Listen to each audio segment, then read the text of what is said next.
Ano na naman yung mga pinagtatag nyo sa akin na sumali daw si Tatang sa patorna ni Daddy Sint. Pero saludo ako kay Daddy Sint na na nami-maintain niya yung pagiging leader ng 4K. Saka gumagawa talaga siya ng paraan para maging hype yung Codem. Saka syempre yung mga 4King solid yan, di ba? Lalo na yan si Kulot.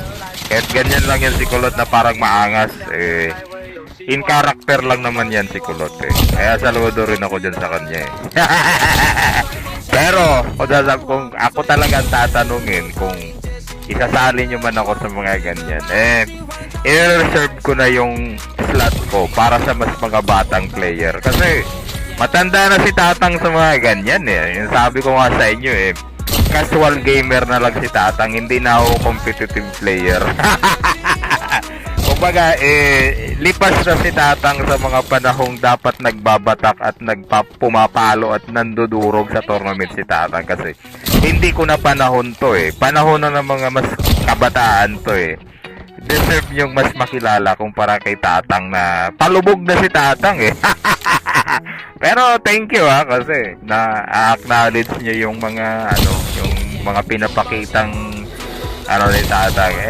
Wala mas gusto kong kayo ang sumali, kayo ang makilala, hindi si Tatang. Kasi si Tatang literal na sunset years ko na sa gaming Pero thank you talaga kasi at least nababanggit niyo yung pangalan ko. Pero sana kung ay isasama ni Oops yung mga malalakas na sa lineup, kunin niya na si Borg. Adi. Wag niya kalabanin si Borg, talo na agad sila doon.